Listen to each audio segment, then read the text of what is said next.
Hello, everyone, and you're very welcome to the Tuesday edition of the Man United, or Wednesday edition of the Man United agenda. These bank holidays, I tell you, they're messing with me head, but stay with us for today's preview show.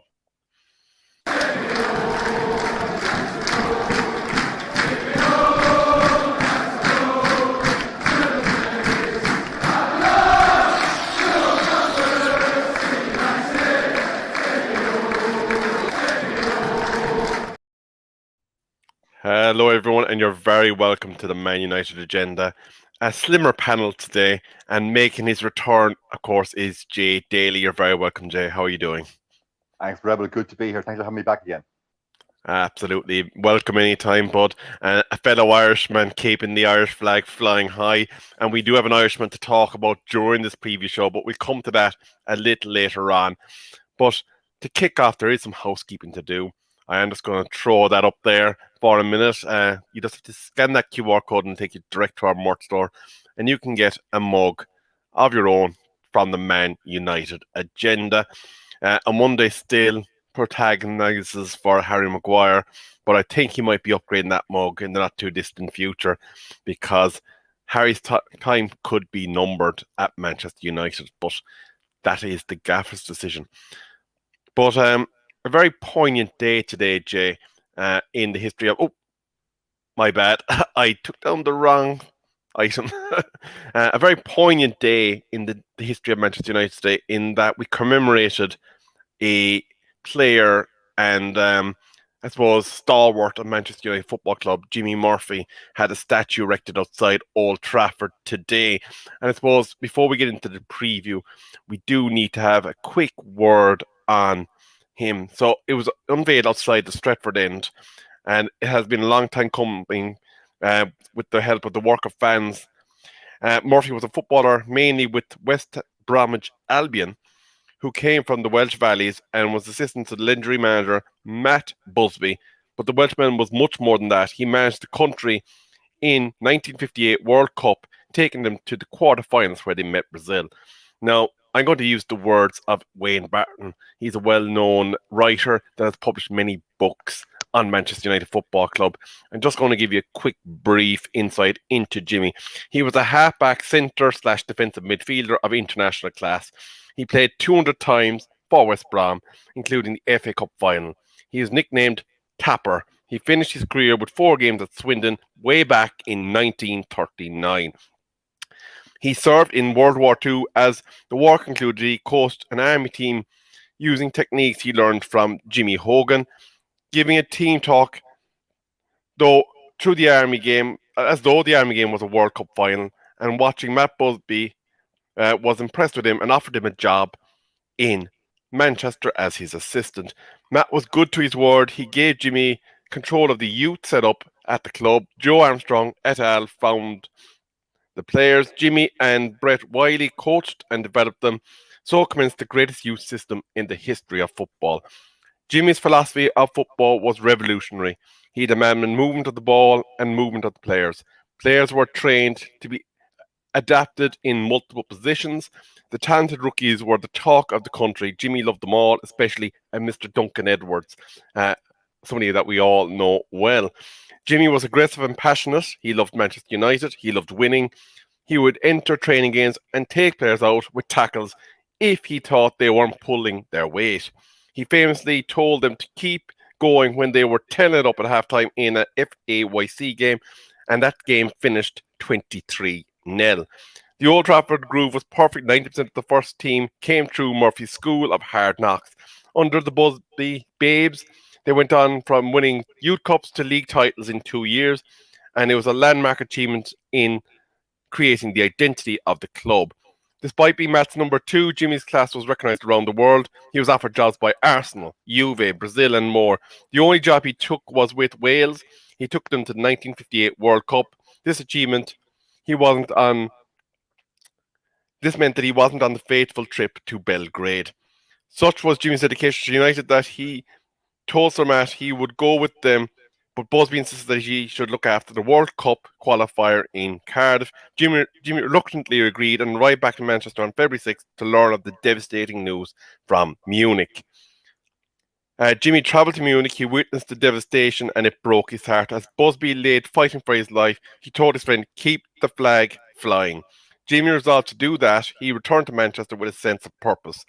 Jimmy and Joe Armstrong were left to deal with the majority of the football operations at the club. He made a remarkable decision um, and tried to continue to stay true to the blueprint that Busby set out. It would mean accelerating youngsters into the first team before they were quite ready and supplementing them with experience. He signed Ernie Taylor and Stan Crowther, who were rated as the heartbeats of the FA Cup final performance.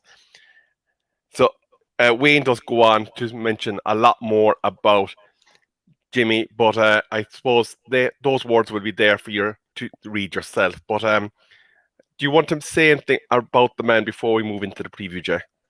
First of all, I agree the statue is long overdue. And you just reading that little excerpt from the book, there's a Hollywood movie right there, just in those key points you raised. Led the team out for the 58 Cup final as well when directors of the club were deliberately wanted to write the season off. But Murphy was having none of it, and he stayed true to his principles, and obviously to promote a far much more youth than he were planned. But the fact that he was like the talisman involved with the Busby Babes, and he said there he's the way he saw the game, he was years and years ahead of his time, and I'm delighted finally the man has been recognised by the club today. I suppose for younger fans watching, they may not know Jimmy Murphy is, so I'm really glad you read out that little piece. Absolutely. I think as Manchester United fans, the biggest thing that we can impart on to anybody that I suppose starts off supporting the club is to read the history. There's many fantastic books. We've spoken only about one legend there. There's multiple books by Wayne Barton that cover a lot of the key topics of Manchester United Football Club. Just as an example, I actually have two here. One is Too Good to Go Down, and the other one is about the last Busby Bade, Sammy McIlroy. So if you have any interest in reading up on United's history, you could do worse than start with Wayne Barton's books. But I do want to say hello to Vincent Bullock. He was poignant in the chat over the last couple of days, mentioning about the erection of the statue. So how are you doing, buddy? And of course, Jim Mack, how are you as well? I won't get into the Glazers today. I'm blue in the face from talking about those gobshites on this channel, but we'll move on and we'll talk about matters football, Jay. And I'm going to start with some head-to-head for Manchester United. Brighton are a tricky side, and I've heard some people call them the English Borussia Dortmund in that they're able to develop their players to a fine and top-level standard. They get picked off and they seem to replenish again. Do you think this is a fair analogy to describe the club? I actually think it's an excellent analogy. Like just in the last 2 seasons, they've lost Basuma, who I rate highly. Now he hasn't shone at Spurs. That's more reflection on Spurs, and they've also lost Trossard to Arsenal. Um, I think Brighton. I think you know what I would do. Say tomorrow morning, we're taken over by football people. I would go along and I would just hire their recruitment staff, hire their staff that and the youth team coaches that because they are developing raw talent and turn them into Premiership players. I think they're phenomenal. Like you go back 3 years ago, how many of us had heard of McAllister or Matoma, Solly Marsh? None of us. So I think the way they run the club, I think it's a perfect blueprint for how a club should be run.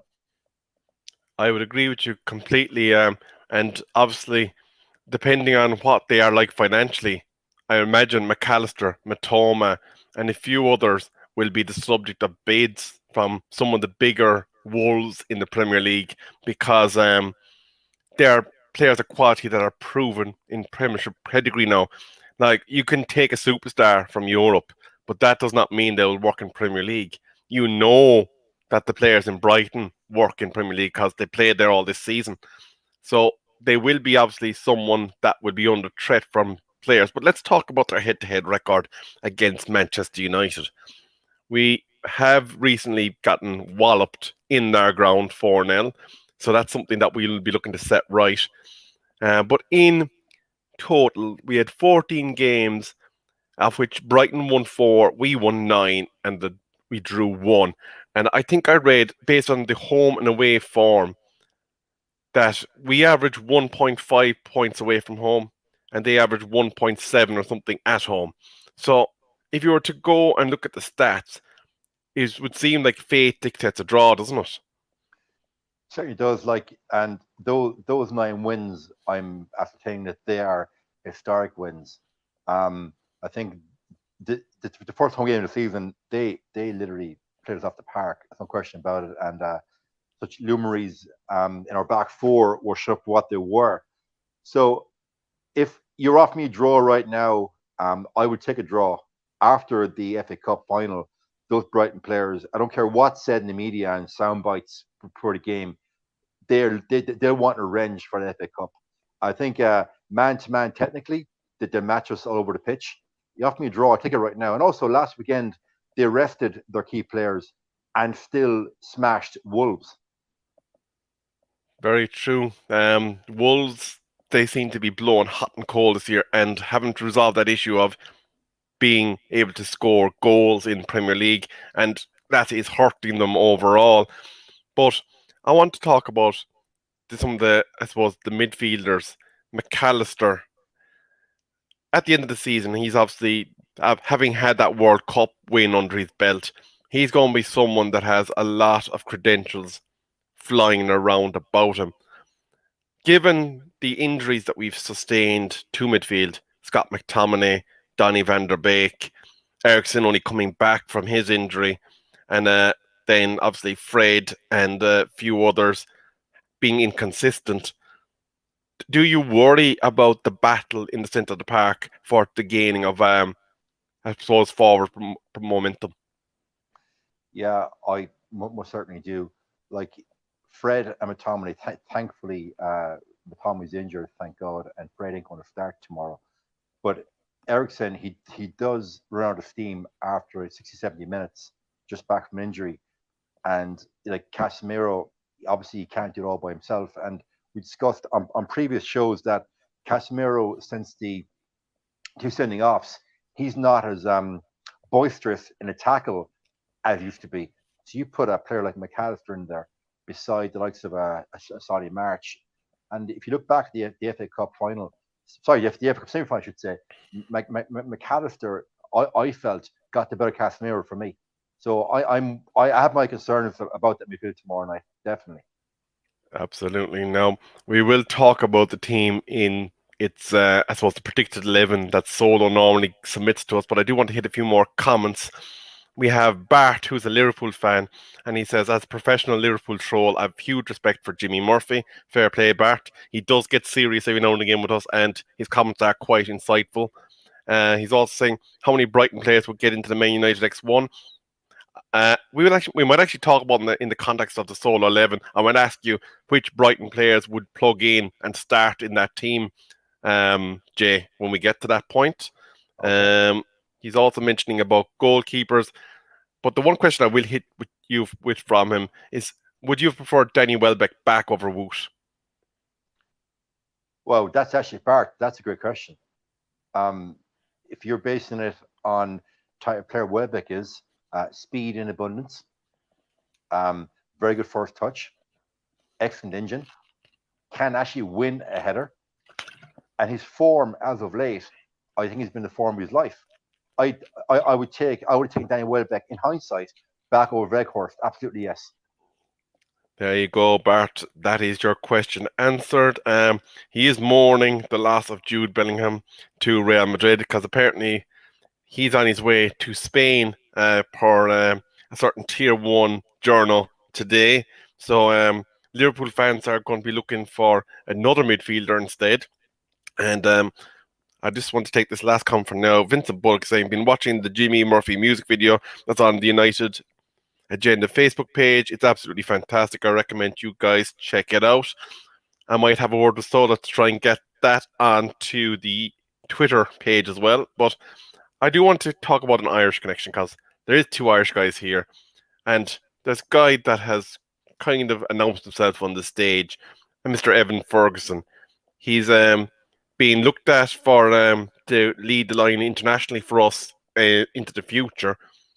He's only 18 and he's already been bagging goals and making assists and doing everything you expect of a player in Premier League. Is he going to surpass Robbie Keane, who incidentally is taking a role with Leeds now? I wasn't aware Robbie taking a role with Leeds. I'm delighted for Robbie. Robbie's the kind of player. He's infectious. I met Robbie at a coach conference a couple of years ago. Great personality, very affable. You can imagine him in the dressing room, and the kind of manager you could actually, or coach that a player would really, really resonate with.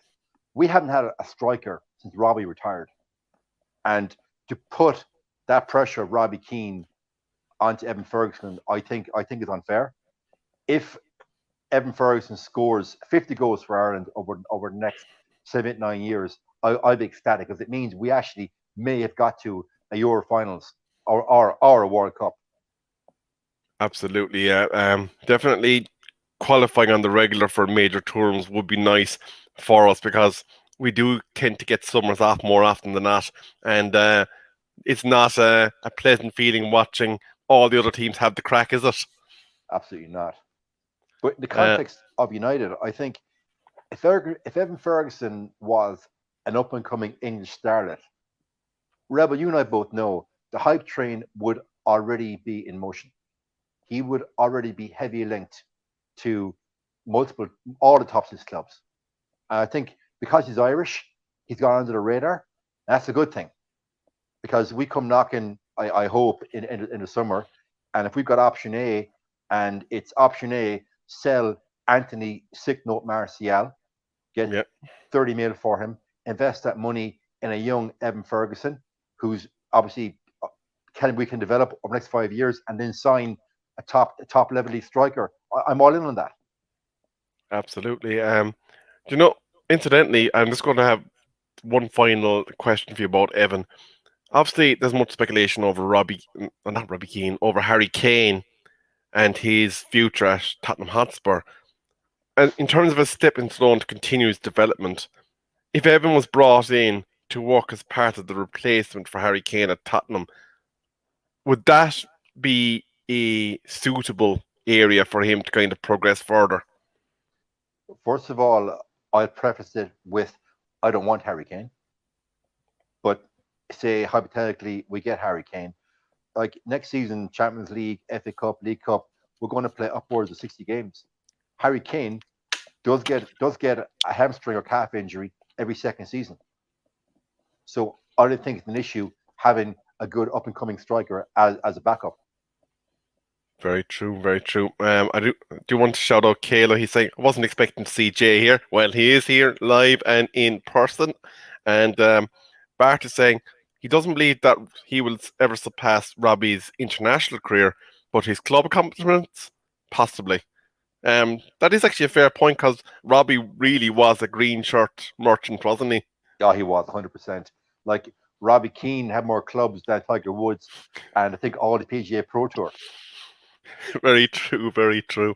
But Jay, I am keeping an eye on the clock because I do know people are going to start dipping away once the football kicks off. So we're going to move into the solo 11. And while we're talking about solos 11, you might get your score predictions in the chat, everyone, and we'll get them out at the end before we sign off. So here it is, Jay, in all its glory. The mind of Earl has concocted this lineup for us.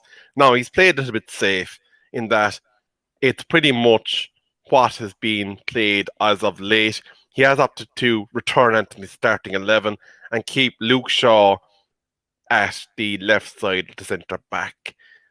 Firstly, any issues with this lineup? Anything you would change? And then we'll Well, get into first the of all, Brighton thing. any 11 coming from Solo that doesn't include his love child Fred is a bit of a shocker, to be fair. But look, that triangle of Bruno, Ericsson, and Casemiro, you could easily be interjecting Ericsson with Sabitzer there quite easily. Um, I'm not a Martial fan. I've never rated him. I personally wouldn't start him. I'd play Rashford up front, and Sancho last week he finally stepped up and gave us a glimpse of what he can do. So I'm playing Rashford up front and bringing in Sancho on the left instead of Rashford. Actually, interestingly, I just noticed there is it's actually Sancho's picture that's there with Rashford's name. So he has opted for Rashford, but I think our tech guys have forgot to Okay. change the picture on it, so it is Rashford. So, so what you're saying is Rashford goes to the top of the attack, and we get Sancho in the middle, is it? And we move Bruno out to the wing, essentially. Or I also wouldn't be averse to benching Ericsson, putting Bruno beside Casemiro, which has worked a treat in two consecutive games, and playing Sabitzer at 10. Sabitzer has Absolutely. impressed me more at 10 than he has playing beside Casemiro. Actually, speaking of Sabitzer, he has kind of articulated very much, and he's saying all the right things to kind of push Manchester United to make his loan move a permanent move, because he really does seem to be enjoying his football as part of the Ten Hag squad. And I think, given the likes of McEfferys, as Mr. B calls him, being in the squad, that would be a welcome upgrade. Oh yeah, look, if you can get someone like Sabitzer for 20 mil, and then I've called him referred to him as Max Sideways. He's been auditioning for the Patrick Swayze role in Ghost, almost hiding behind the player, never showing for the ball. I don't rate McTominay at all. It seems to me like a very straight swap. Very true. Now, we did mention that we might do this at the top of the show. Knowing the Brighton players and the key players for them, what players would plug in and make a real difference in terms of a starting 11 for Manchester United? Looking at that right now, I'm taking McAllister and Matoma in a heartbeat, and a fit um for Ferguson. What about yourself? I think McAllister would be a no-brainer, because we do need somebody to take some more of the burden in that midfield.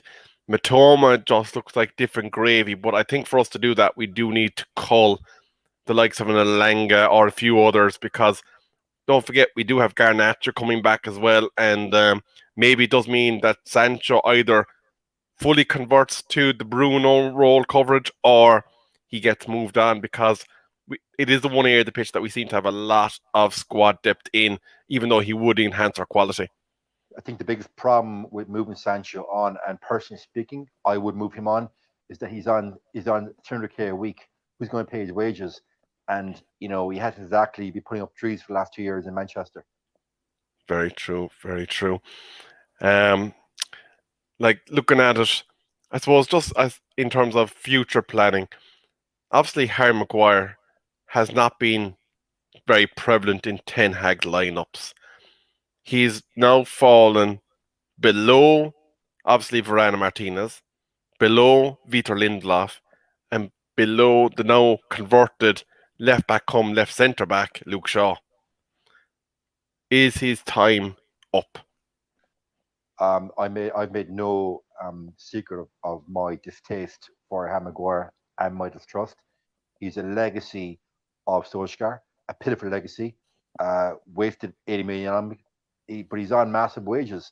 So the question is, would the new owners be prepared to take a cut of 50 million on Maguire? Because the maximum you're going to get for him is 30 mil.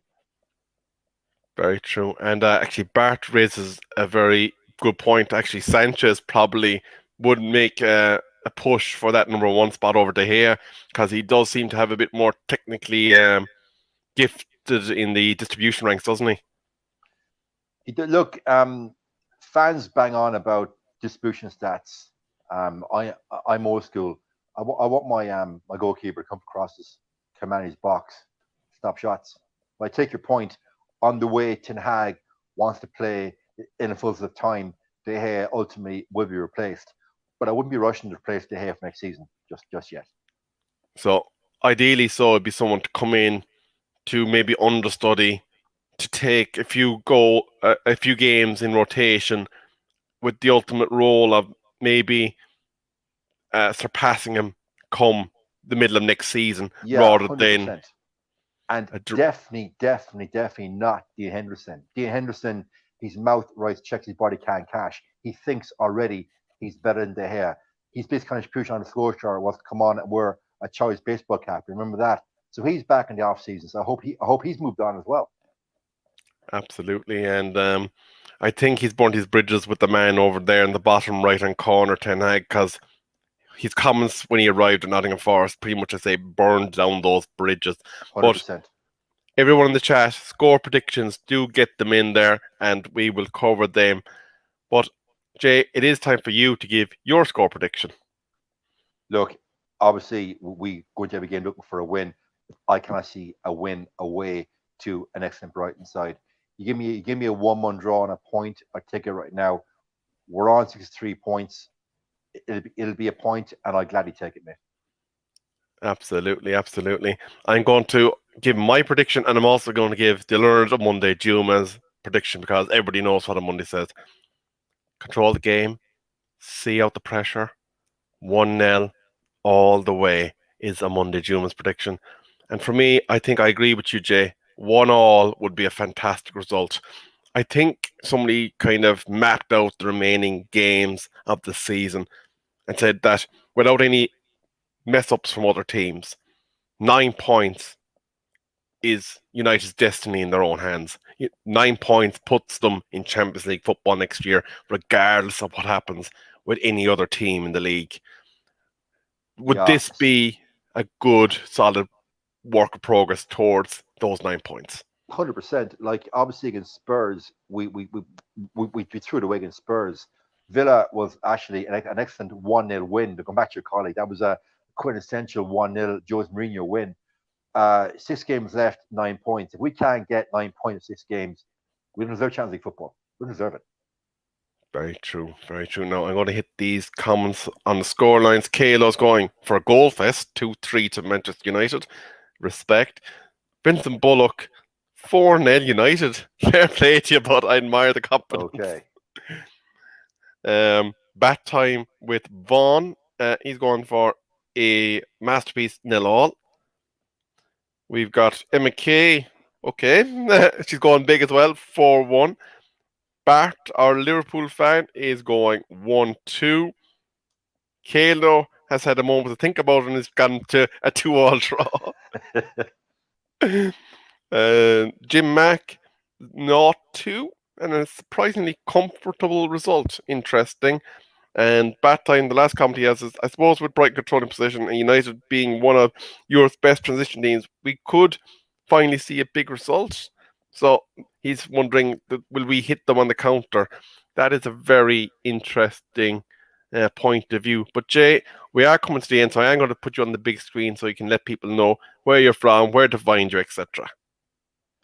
All right, guys, I'm from Limerick, Ireland. You get me on Twitter at JDailyUTD. Not Instagram anymore because I left that word behind. Very good, very good. And the boss just appeared as we are about to get ready to disappear. He's got his Fred hat on now. Oh, lordy. Wow. So, Solo, it's okay. A bit like a Monday, you will come to the realization that times and eras end. Ten Hag alluded to the end of an era, and there is going to be the ending of an era very soon for the Rats in America, and very soon for certain players that are not quite up to the level of Manchester United Football Club. But Jay, I want to thank you very much for your contribution today. It was a very enjoyable chat about the Brighton match. Hopefully we will be smiling come the end of tomorrow's game, but regardless of what happens, win, lose or draw, Glazers out. And we are now out as well. See you all tomorrow.